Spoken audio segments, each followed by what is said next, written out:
Well, last hour I've been giving you the scientific evidence for a worldwide flood. И на прошлом часу я приводил вам научные свидетельства в пользу всемирного потопа. Just the existence of fossils themselves argue for catastrophic conditions. И само по себе существование ископаемых окаменелостей указывает нам на катастрофические условия, на большую катастрофу. And they exist all over the world, so there are catastrophic conditions in the past, И эти окаменелости мы including the whole видим world. по всему миру. Таким образом, мы можем заключить, что было какое-то катастрофическое событие, которое затронуло весь мир. There are massive fossil graveyards with evidence of the accumulation of many animals that died together. И существует также кладбища ископаемых, где собраны на одной территории миллионы, миллиарды животных. И, похоже, они умерли все вместе. These graveyards often include a variety of different animals together, dying together. И на этих кладбищах мы видим самых разнообразных животных из разных точек мира, и они, похоже, умерли вместе. We ended our hour looking at a special kind of fossil called polystrate fossil. И мы завершили наш предыдущий час, рассматривая особый вид ископаемых окаменелостей, полистратные окаменелости. These also occur all over the world as well, giving evidence of the universal flood. Мы их также видим по всему миру, и это также одно из доказательств всемирного потопа. Now there's a lot that we could talk about concerning coal and oil. И очень о многом мы можем поговорить касательно нефти и угля. But coal and oil are special conditions as well that are also explainable in terms of water. So they require special conditions for Yes. oil. Но также для формирования угля и нефти необходимы особые условия. In fact, what is coal? Coal is... На самом деле, что такое уголь? Кто знает? Уголь. So these are trees which were like stonified. Yeah, stratified or solidified. Yeah, it's plant life, not just trees, but plant life in general. То есть уголь это не просто деревья, это вообще растительность в целом. Вообще. That has been accumulated, compressed, Которая была and you could even say fossilized. собрана как бы так вместе, спрессована крепко, и мы можем сказать, да, окаменела. Now there's a theory, but it's not a very good one concerning how coal is formed. Есть одна теория, не очень хорошая, касательно того, как вообще формируется уголь. The better theory is rapid accumulation and burial and compression. Но лучшая теория в том, что уголь формируется при быстром соединении, давлении и окаменении. Similarly, oil is what? Подобным образом нефть, что это такое? Organic. Animal life. Животные. Yeah. Same process Тот же самый процесс. turned into oil. Как бы спрессовывание и соединение, спрессовывание, окаменение с животными приводит к появлению нефти. And in fact, there are large coal seams and coal beds all over the world again. И опять же, есть по всему миру большие вот эти залежи нефти и угля, большие, как мы бы сказали, In fact, Ukraine is known for its coal, correct? Ну, насколько я в курсе, Украина известна своими углевыми родовищами, да? Нафта виходить, це є кров, це все м'ясо, тварина.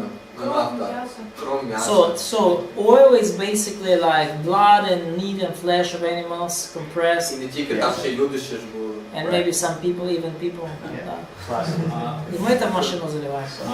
Some of your ancestors. А вопрос Кто-то из ваших предков. Оно не разлагается, потому что оно как бы законсервировано, ну, не разлагается дальше. So why it is not decomposed? Why it is transformed into Because the it's sealed. oil? It's sealed Да. from the processes of decomposition. Поскольку оно запечатано определенным образом, защищено от процессов естественного разложения. And preserved. Now, if you bring coal to the surface, it'll degenerate. И если вы вынесете уголь на поверхность, он быстро разложится. Now, concerning coal, John Baumgartner, that one that I showed you the photograph, says the following. Касательно угля, вот Джон Баумгартнер, которого вы видели уже раньше на фотографии с деревом, Most coal was formed from plant material, transported, which is very important. Большая часть угля образовалась из растительного материала, перемещенного and buried by marine floodwaters rather than from plants which accumulated in place in swamps and peat bogs. Да, образовалась из растительного материала, перемещенного, что важно, и погребенного водами потопа, вместо того, чтобы образовываться из растений, которые аккумулировались в одном определенном месте в болотах или торфяниках. He's a geophysicist. Он геофизик. And he believes in the Bible and starts his research from the biblical foundation of the area that he's studying. И он верит в Библию, и он начинает свои исследования с поисков библейского основания для исследуемой им области. The common theory of the formation of coal is over millions of years as a result of plants settling at the bottom of a swamp. И как бы общераспространенная теория появления угля – это что на протяжении миллионов лет растения вот на болотах, на торфяниках постепенно скомпрессовывались, и вот скомпрессовались, аж затвердели. I'm only giving you kind of the results of a lot of research, but there's a lot of data that points in that direction. И я, конечно, вам привожу здесь только выводы из исследований, но очень многие данные привели к появлению такого вывода. For example, plants in coal oftentimes are aligned, showing that it has been moved by water and put in place. Да, например, The alignment of the следы structure. растительности, да, в угле, они часто вот оно идет слоями, оно выровнено, и это указывает нам на то, что эта растительность перемещалась водами какое-то время, да, и водой она как бы уже, ну, разлинеяли ее, да. У меня вопрос, Бог создавал по всему лицу земли растительное, животных или в одном точке, как у человека, да? So, from your point, did God created plant life and animal life all over the earth, or just in one place where He put the man? No, it appears that it's all over the planet. There's just coal seams all over the world. Но кажется, что это все уже, ну, на момент потопа было по всей планете, потому что вот эти залежи угля, они по всему миру. In fact, there is so much coal and oil and natural gas that what I would say, the pre-flood world had just an abundance of plant life and an abundance of animal life. И кажется, что такое вообще количество на нашей земле угля, нефти, газа, вот всех этих залежей, что похоже, что мир, планета до потопа просто было преизобилие и животной, и растительной жизни. In comparison, the post-flood environment that we live in is like a desert compared to the pre-flood environment. И тот мир, в котором мы живем, мир после потопа, по сравнению с тем, что было до потопа, это как пустыня практически. Based on the amount of coal and oil all over the earth. Основываясь на количестве угля, нефти и газа по всему. So we've looked at coal and oil. Итак, мы рассмотрели с вами уголь и нефть. Let's take a closer look at those layers themselves, the sedimentation of those layers. И давайте чуть детальнее взглянем на вот эти слои и на их седиментацию. And what do the layers themselves reveal concerning the nature of how they were laid down? И давайте посмотрим, что вообще нам показывают эти слои и то, как они заложены. Седиментация – это научный термин, но можно перевести как осаждение или отложение осадка. This is kind of an artist's sketch of what the flood waters did. Ну вот это вот такое художественное как бы изображение того, как, что могли произвести воды потопа. And based on the accumulation of materials and all of the data put together, И основываясь на том, как вообще распределен материал, на основе сопоставления всех данных, it appears that there were floodwaters of hundreds of million or over 100 million meters of water in depth. Million? No, 100 meters. Ага, 100 meters. 100 meters tall. Yeah, water Tsunami. layer. Yeah, Да, tsunami то есть layers. похоже, что как бы вот эта волна потопа порядка 100 метров высотой, то есть гигантское цунами, просто шло по всей земле.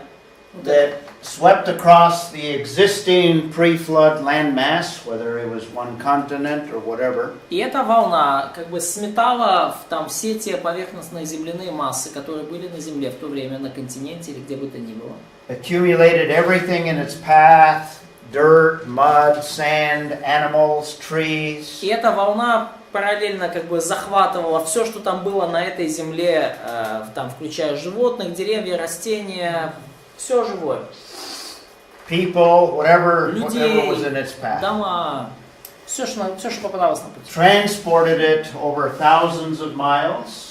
Эта огромная волна переносила весь этот материал на протяжении там, 1000 километров. This is as the waters were increasing. Это вот тогда, когда вода усиливалась, да, в течение 150 дней. And then in the 150 days, as the waters began to recede and slow down, И уже в следующие 150 дней, когда воды начали потихонечку замедляться и оседать, all this material that now is all mixed up весь этот материал, который сейчас весь как бы перемешался, begins to settle out as the waters slow down, Он depending on the mass of the material in the waters.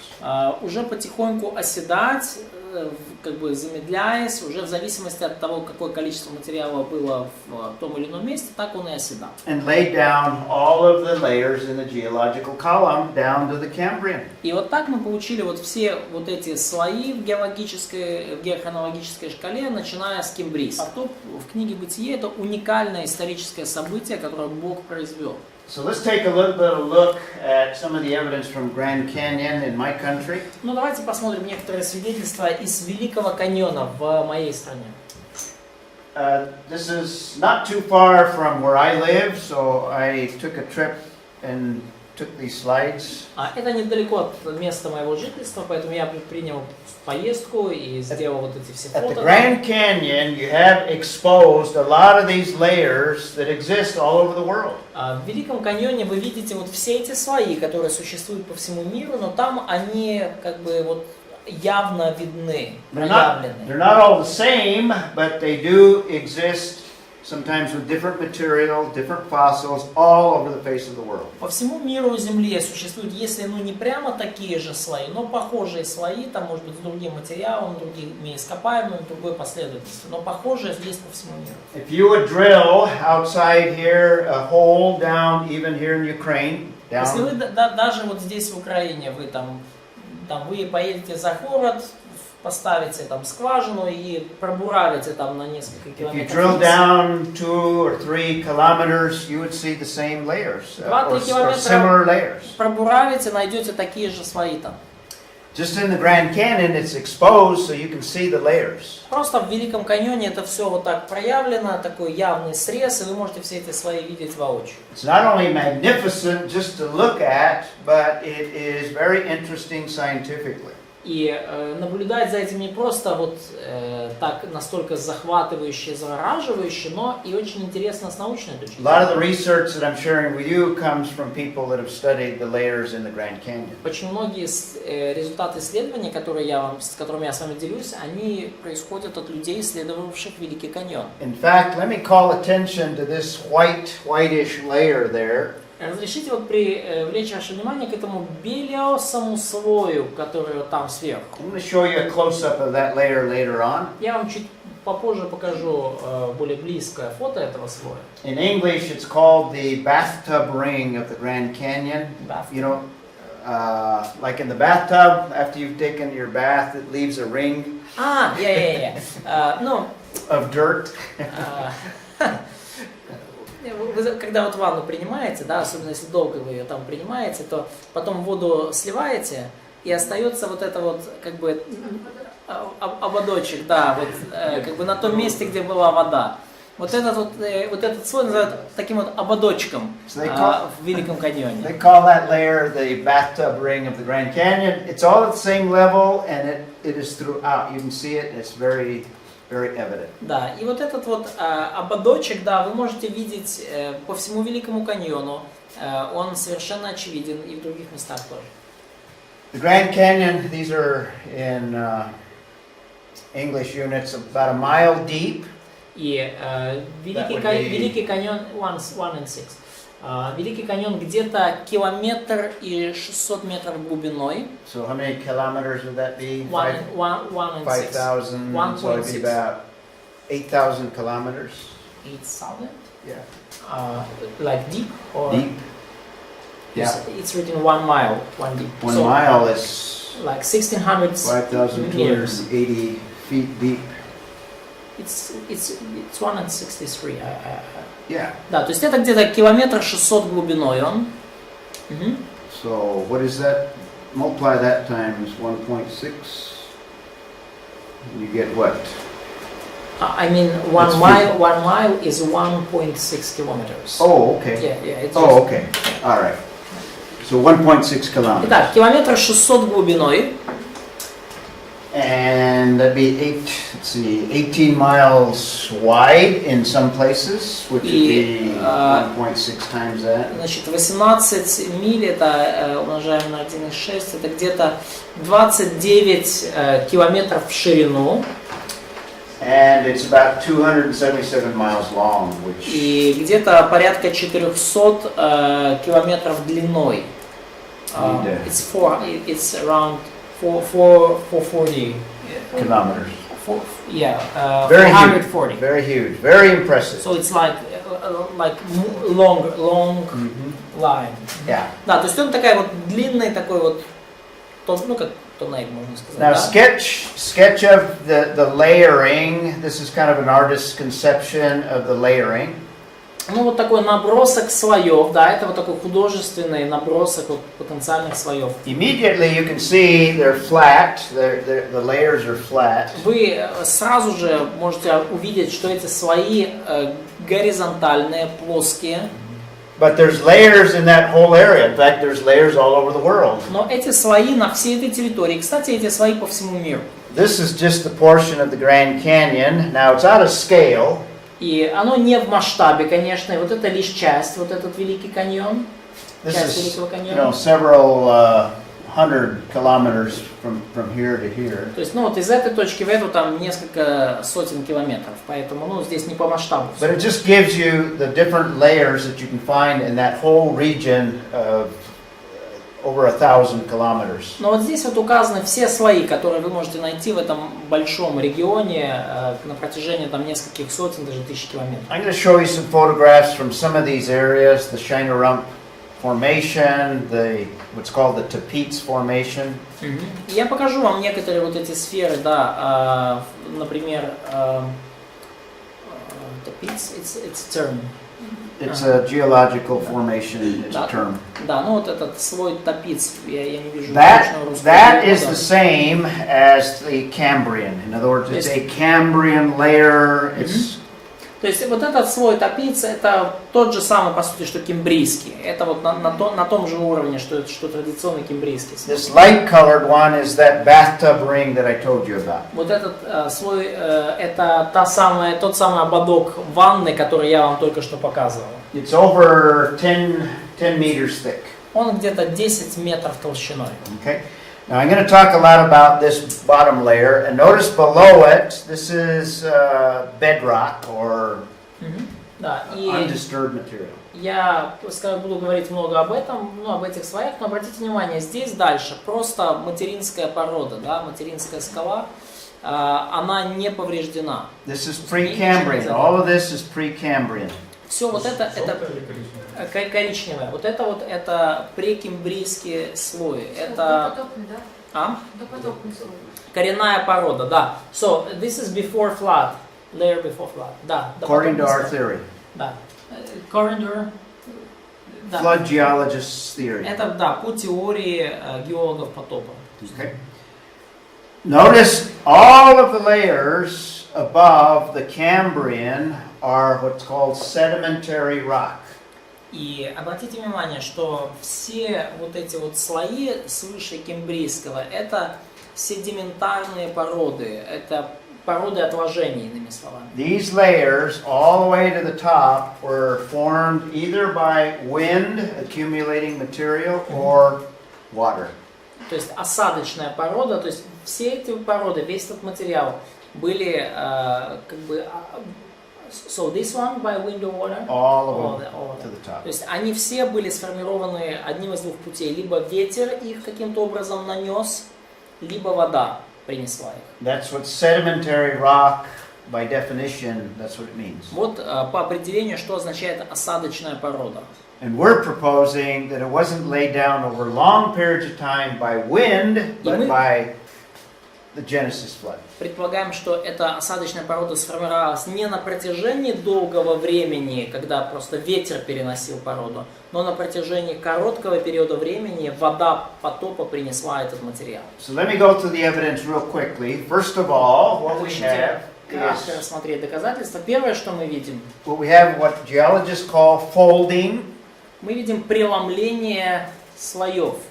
And what you can find in the Grand Canyon, in fact, this is a photograph of it. И что мы можем видеть в Великом каньоне? Вот, кстати, фотография. See, this is one layer, but notice how it goes this way. Вот это один слой, но посмотрите, как он закручен.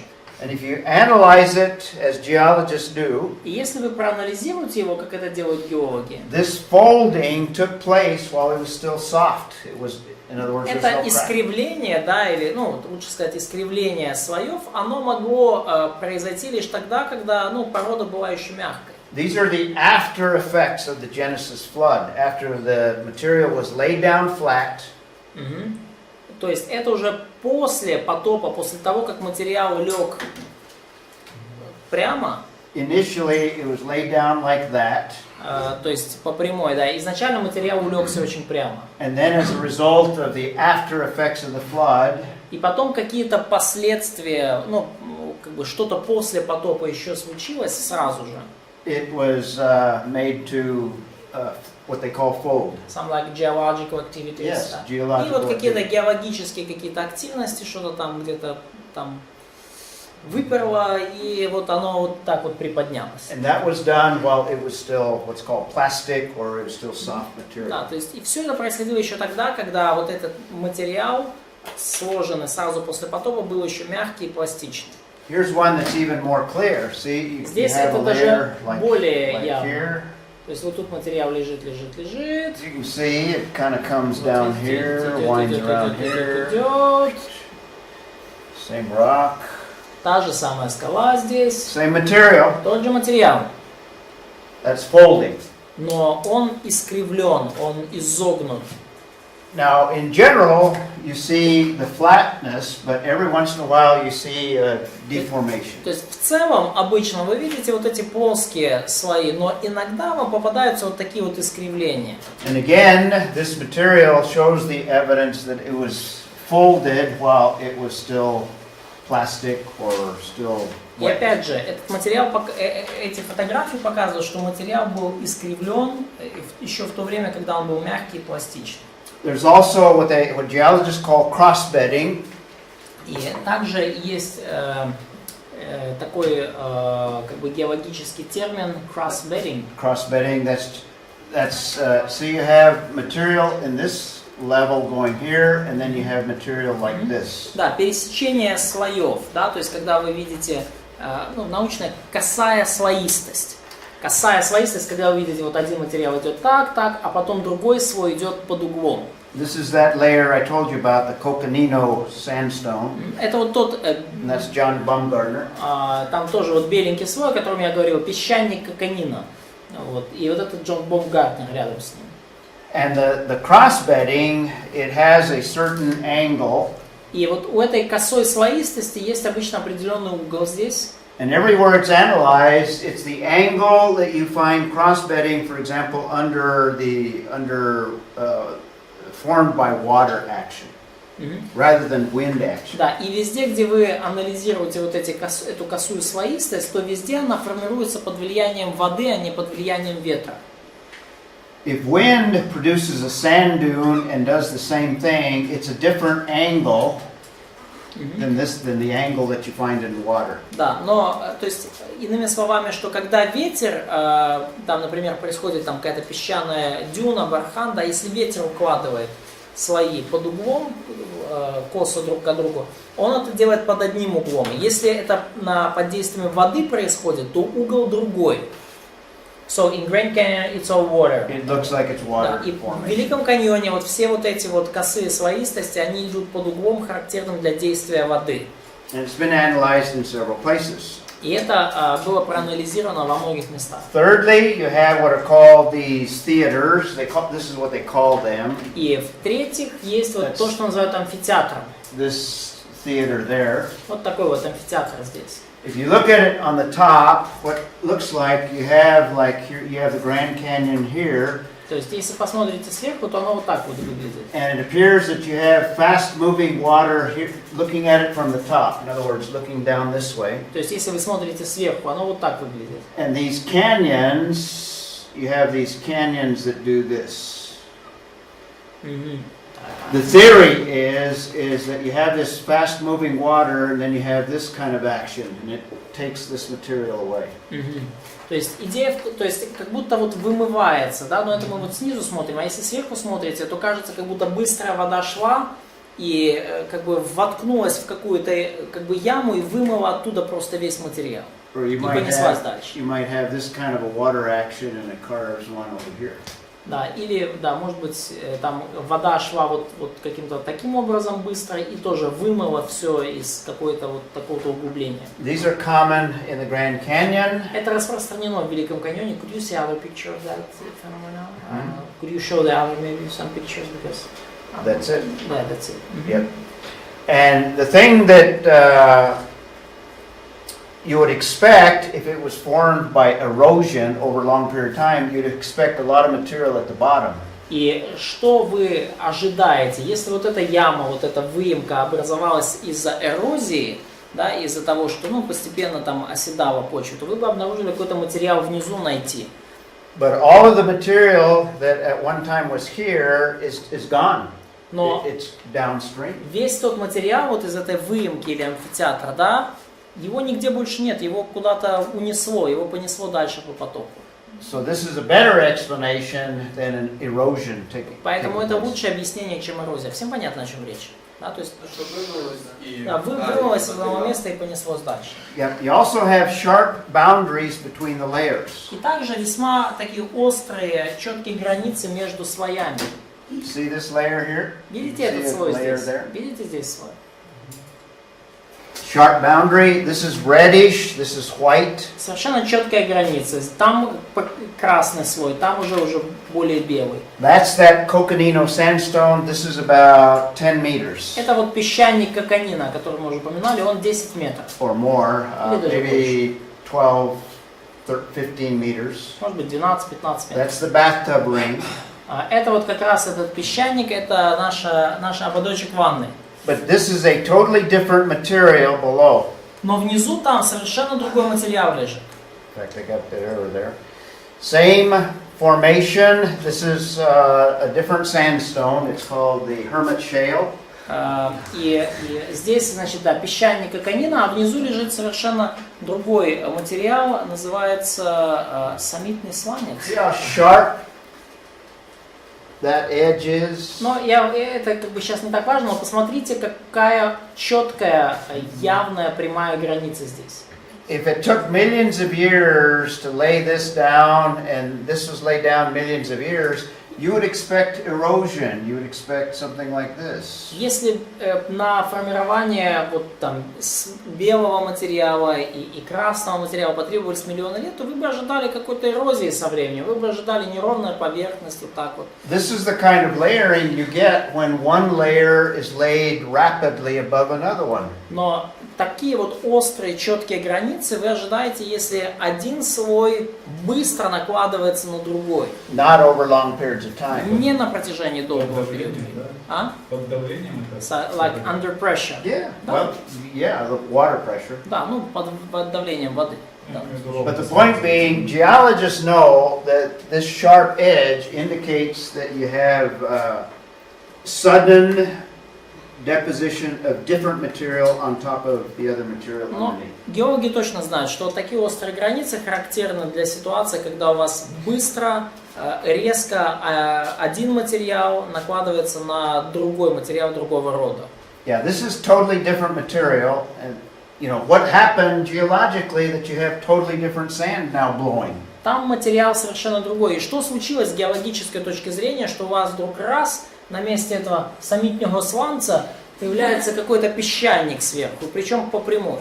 makes more sense of a large flood like that described in Genesis 6-9. Куда разумнее выглядит объяснение, что большой потоп перенес вот эти все материалы, которые постепенно трамбовали. А в верхній слої, типу, вони є більш м'якші, ніж нижні? Или легче, да? So could we say that these upper layers are more like light or soft than those that are in the bottom? Yeah, the very bottom ones have large boulders in them, particularly the Cambrian layer. Boulders? Huge boulders as big as this room, bigger than this room. То есть, ну, в больших слоях там, я прошу прощения, в нижних слоях там огромные валуны. То есть очень, ну, как бы тяжелые, да, то есть в кембрийском слое особенно. In fact, больше, чем эта комната. This is fine material, very fine material towards the top. Но вот, а наверху уже находится материал куда более сыпучий и хрупкий. This is fine material as well, but it's a different kind of material. То есть это тоже как бы достаточно такой сыпучий и мелкий материал, но он другого рода уже. Now, in the Grand Canyon, there is what they call, this is the secular scientists, they call it the Great Unconformity. Но в Великом каньоне есть то, что ученые называют великим несоответствием. That's not what creationists call it, but it is radically different between the layers above and what's below. Да, и это, опять же, это назвали так светские ученые, не креационисты, но суть в том, что есть очень большая разница между слоями сверху и слоями снизу. They call this boundary between the Cambrian and the Precambrian the Great Unconformity. Вот эту границу между кембрийским и прекембрийским слоем называют великим несоответствием. So this is a Cambrian layer, and below it is the Precambrian. Кембрийский слой и ниже прекембрийский слой. Самітній сланець. Самітній сланець. And where is that hermit shell? Hermit shell. This is the coconino. No, wait a minute. Here's the coconino. Here's the hermit. Вот песчаник коконина, вот идет этот сланец, самитный сланец. А вот эти другие каньоны, это что? Ну, So, are like Zion Canyon, Bruce Canyon, are there different canyons? They're far away. This is out of scale. Они далеко оттуда, это не по масштабу. 100 kilometers away. На 100 километров там позади. Let's take a look at that great unconformity. The great unconformity is the boundary here. Ну давайте посмотрим, это великое несоответствие. Это вот такая вот граница здесь. That you can see, it's very clear and visible in the Grand Canyon. Которую вы можете видеть весьма ясно, она очевидна в Великом каньоне. Now the line was kind of jagged there, but it's actually flat. Ну, линия, конечно, здесь на фотографии немножко кажется искривленной, но реально она прямая.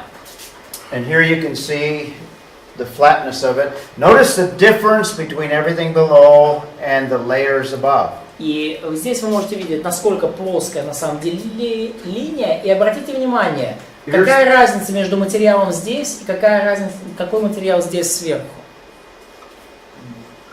каменело там было песчаное. Не, смотри, здесь видишь горизонтальные слои.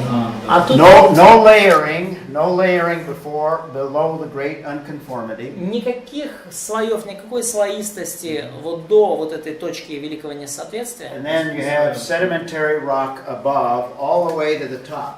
А потом осадочная порода идет слоями до самого верха. So all of this is sedimentary rock. То есть все вот это осадочная порода. And this below it is volcanic or. Здесь уже как бы скала, вулканического происхождения, там, вообще другая. Flood geologists believe that that's the boundary of the Genesis flood. You can see it. И геологи потопа верят, что вот это, собственно, граница потопа, это уровень земли до потопа. И Великий каньон показывает нам это. So below it you have basement rock, granite, schists. То есть до вот этой точки несоответствия там твердые породы, гранит, аспидный сланец, And above it you have sedimentary rock of different kinds, limestone, sandstone, shale. И сверху осадочные породы, известняк, песчаник, ракушняк. То есть твердые породы это которые были до потопа, да, получается? So this solid rock is something that was before the flood. That's our theory. Но по нашей теории. Ну, то, что не могло смыть, условно говоря, да. То есть, а это сверху, это то, что смыло, смытый материал, потихонечку осел, и вот так появились эти слои. We'd say that was laid down on day 3 of chapter 1 of Genesis. Мы говорим, что вот, this solid rock, chapter 3 verse. Or no, Day. third day. Да, то есть мы верим в то, что вот эта вот как бы порода, она появилась в третий день сотворения. When God, Первой главы. А там на ней Когда Бог создал твердь, землю. Нету, да? А? Ну, ни под ней, ни на ней слоев нет. And we don't have any layers or No here. Никаких слоев вообще. no layers. There's another example. See, it's just all mixed up, no layers, but you have clear layering on all the way to the top. Вот еще один пример, да, то есть мы видим здесь все смешано, никаких слоев, а дальше пошли раз. Let's take a look at another area. That's sedimentation, evidence from the sedimentation you can see at the Grand Canyon. Так, давайте рассмотрим другую сферу доказательств. Мы уже с вами говорили об осадочных породах и об закономерностях наслоения осадков. But these layers are everywhere on the face of the earth. Но опять же, эти осадочные слои по всему лицу земли. Like I said, if you dig down here in Ukraine, you'd see similar layering for 2 kilometers. Как я уже сказал вам, если вы здесь вот, в Украине копнете вглубь, то вы те же самые слои найдете на глубину где-то до 2 километров. Let's take a look at very interesting evidence Но давайте рассмотрим весьма интересное доказательство. from catastrophes that have taken place in the past that we have evidence of, and one that took place very recent. И это доказательство связано с катастрофами, которые происходили, с природными катастрофами, которые происходили на наших глазах, на глазах человечества, и у нас есть свидетельства о них, и одна из них произошла совсем недавно. If we had time, I could show you evidence of great catastrophes of the past. И если бы было время, я показал бы вам доказательства о великих катастрофах прошлого. That indicates that the geology and the disturbances in the past were of a massive scale. И эти катастрофы показывают, что в прошлом происходили вот такие геологические катастрофы и какие-то вот различные перемещения геологического материала на очень больших масштабах. The scale indicates the possibility of something catastrophic like a Genesis flood. И масштабы потенциальной катастрофы указывают на возможность вот этого великого потопа, который охватил всю землю. But for the sake of time, let's take a look at one example of a catastrophe that took place in my lifetime, probably before most of your lifetime. Да, но для экономии времени я расскажу вам про одну катастрофу, которая случилась как раз в годы моей жизни. Наверное, не в годы вашей жизни, но в годы моей жизни. In my country, there's a mountain that used to look like this, Mount St. Helens. В моей стране есть гора, которая вот когда-то выглядела так, гора Святой Елены. The elevation of it was 3226 meters Высота над above уровнем sea level was the top. моря была 3226 метров. And this is a photograph of what the mountain looked like before the catastrophe. И вот так выглядела гора вот по фотографиям до катастрофы. So this is the U.S. Geological Society photograph. Американское геологическое сообщество это их фотографии. And have you heard of Mount St. Helens? Кто-то из вас слышал про гору Святой Елены? Mark Master shared with us. Oh, did he? Mark? Yeah. Okay. He lives in that area. Yeah, he lives in that area. Да, он живет в этой области, да. Anyway, it's almost like God said, I'm going to give you an example of what I can do in just one little local area. Ну, вот это пример того, что вот, знаете, как будто Бог сказал, ну давайте я вам покажу пример, что я могу сделать лишь на одной маленькой территории. And Mount St. Helens really produced a lot of things that the Bible speaks of relating to the Genesis flood. И вот эта катастрофа на горе Святой Елены произвела многое из того, о чем Библия говорит, упоминая о Великом потопе. This is the same mountain on May 17, 1980. Вот это та же самая гора 17 мая 1980 года. Anyone born Before 1980. Oh, okay. That's his birthday. That's his birthday? 80 year, 1980. От бачив, коли ти народився, сталося нещастя. Maybe the shaking from Mount Helens dropped you out of your mother's womb. Может быть, вот это вот потрясение, так сказать, толчки от взрыва на горе Святой Елены как-то вытолкнули тебя из чрева матери.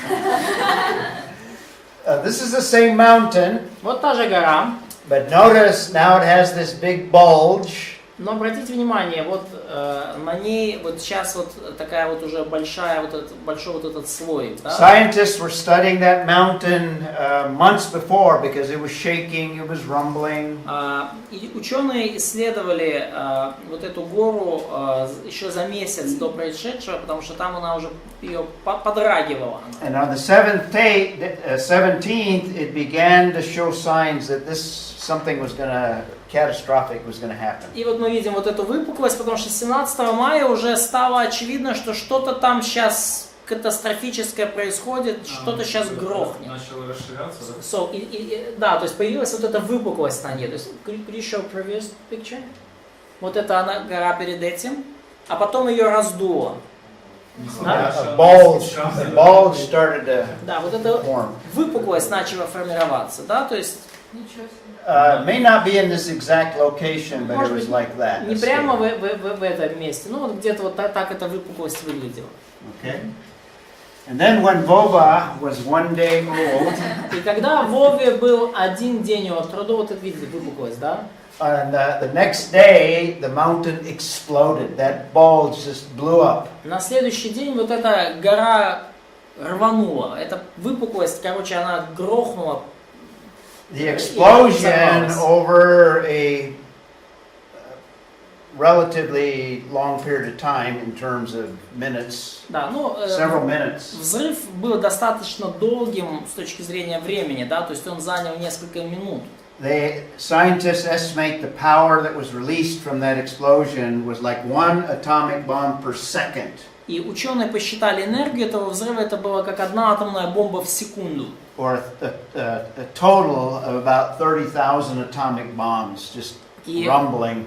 Общая энергия взрыва это порядка 30 тысяч атомных бомб. So the mountain exploded. То есть гора рванула. This is what it looked like before. Вот как она выглядела когда-то. So this is, what is it, Mount St. Helens before. This is after. Вот так она выглядит сейчас. Это изнутри вот эта воронка, да? So this is like this. What was left from that? Afterwards. Yeah. Да, то есть это воронка от взрыва. So there's before. Вот до. Same place. This is Spirit Lake. То же самое место. Вот с того же самого места это озеро That's the mountain Спирит. before. Вот гора до взрыва. Same lake. Та же самое озеро. After. Гора после взрыва. А год это сколько лет прошло? So what is that when this photo is taken? Like year after, months after? Shortly after. Вскоре после. Вскоре после. A few weeks afterwards. Через несколько недель, когда там можно больше So that mountain blew up and it basically destroyed everything in the area. То есть гора рванула и по сути уничтожила все, что было в этой области. It produced a crater of 1.6 kilometers. Кратер в итоге образовался целую милю, да, то есть километра 600. And 182, let's see, what is that? Cubic yards. Let me count them. Okay, 182 cubic yards or 200 million cubic yards, which would be 182.88 cubic kilometers. Квадратных километров. Короче, 139... Yeah, this is cubic kilometers, this number here. 139 квадратных километров. That's So this is the amount of material that was blown away. 139 кубических километров материала было выброшено. And 430 square kilometers were damaged. И 400... Сейчас это yard. Miles or yards? Kilometers. Miles. Это имеется в виду часть горы, да, вот этого материала? Камень и лава. The top of the mountain is now 2788 meters above sea level.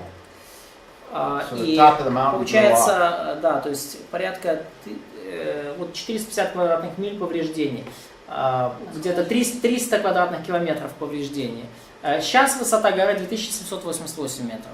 Before, remember, it was 3226 or До something. этого было 3226, да? На 500 метров она ниже стала. Everything around it looks like moonscape. In other words, everything alive was destroyed. Все вокруг этой горы сейчас выглядит просто как лунный пейзаж. То есть все живое было накрыто и уничтожено.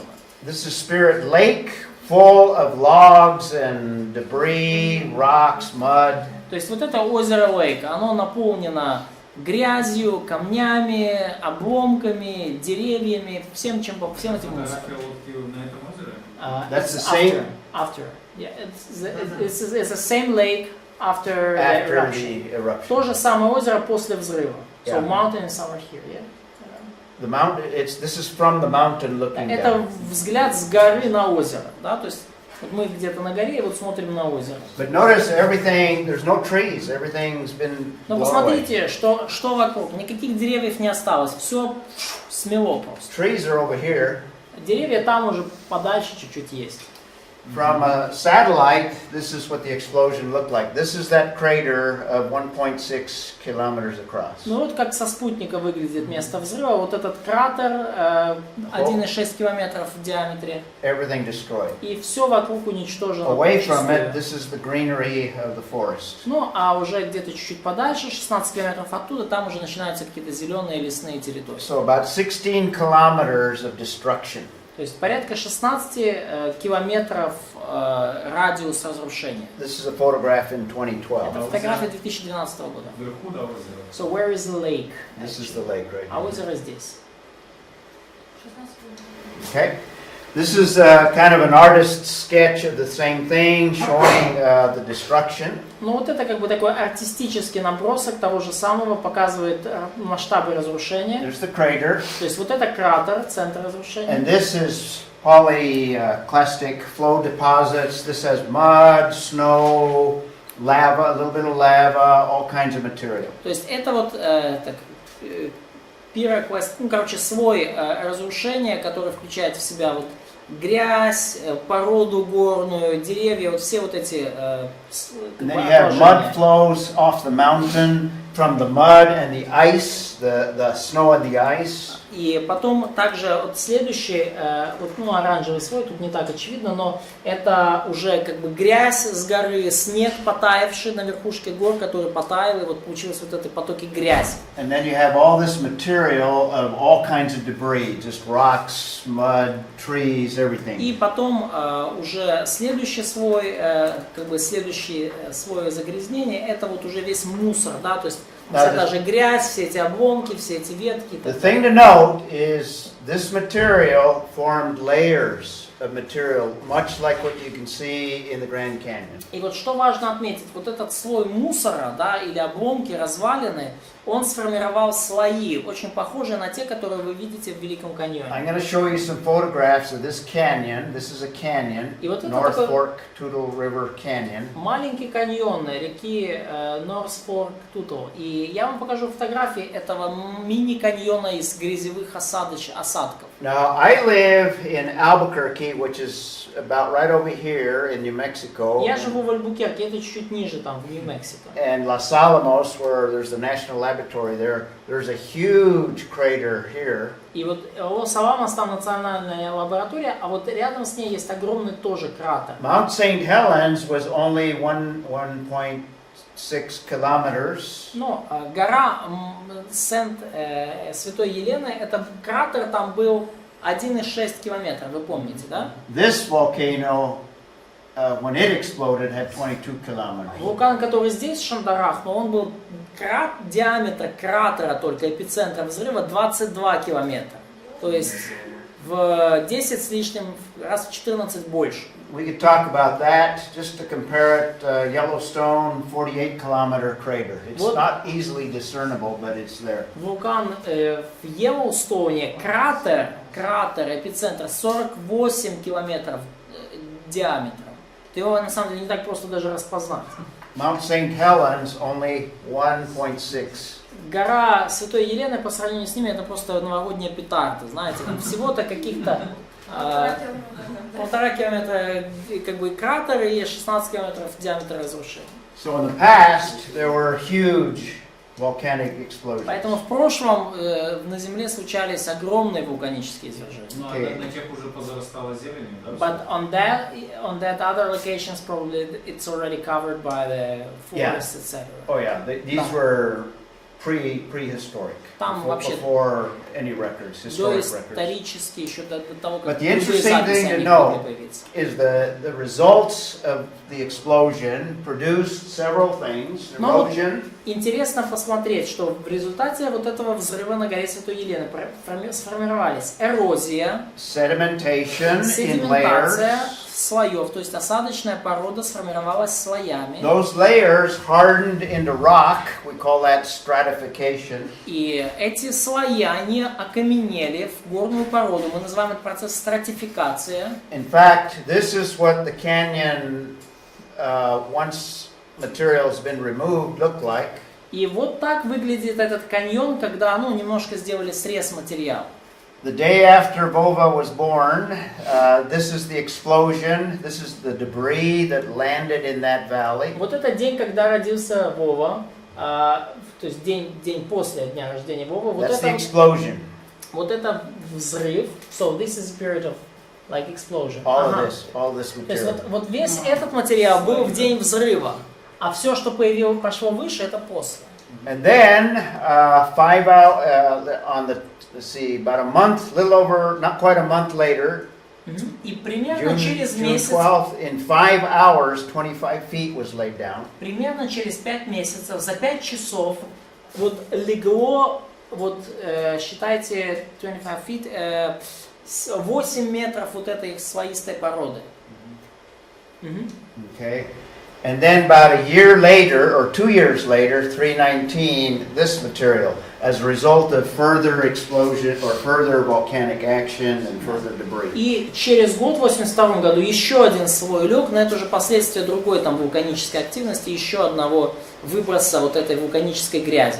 This is all hardened И in все the это rock. окаменело уже, это все уже затвердело в каменистой породе. In other words, if you visited the canyon, you would think, many millions of years it took to form that. Иными словами, если бы вы, не зная обо всем этом, посетили бы этот каньон, вы бы сказали, вау, миллионы лет понадобились на то, чтобы эти слои Only 5 сформировались. hours. Ага, за 5 часов. Looks just like the Grand Canyon, some of the layers there. Некоторые слои выглядят прямо как копия Великого каньона, все слои там есть. А вот это вот ложилось посередине, это там оно бурлило что-то, да, еще не успокоилось, поэтому оно же и легло потом. So, this layer like in between these two, so it was like because of further volcanic activity in the mountain after the explosion. And more debris, yeah, Да. that came down off the mountain. Да, то есть продолжалась какая-то вулканическая активность, и больше вот этой вулканической грязи, всякого мусора Yeah, выбрасывалось. there was volcanic action and movement and all that. То есть там были все эти вулканические действия, движения пород и так далее.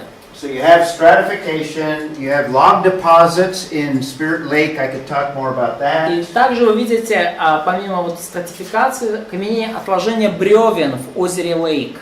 They've been doing research on the possibility of coal that was formed in the lake as a result of the explosion. И уже делались исследования по поводу возможности появления угля в озере в результате взрыва.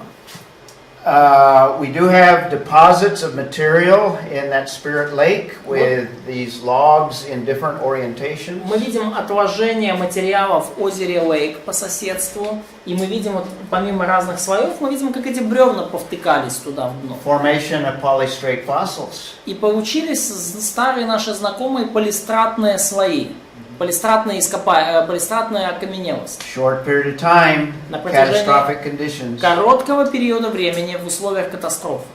And very interesting, and we'll take a break here. A canyon was formed after everything was already laid down. И очень интересно, что сформировался каньон уже после того, как все эти слои отложились. This is what this canyon looked like after it was filled up with all this debris. It's Вот так каньон выглядел, вот так все выглядело после того, как отложились вот эти все слои вулканической грязи. the average thickness about 50 meters deep. Средняя глубина вот этого материала, средняя высота была, ну, толщина слоя 50 метров. A maximum thickness of those layers of 200 meters. Максимальная толщина этих слоев осадочной 200 метров. This is that river, and this is the valley of that river. Вот эта река, это долина этой реки.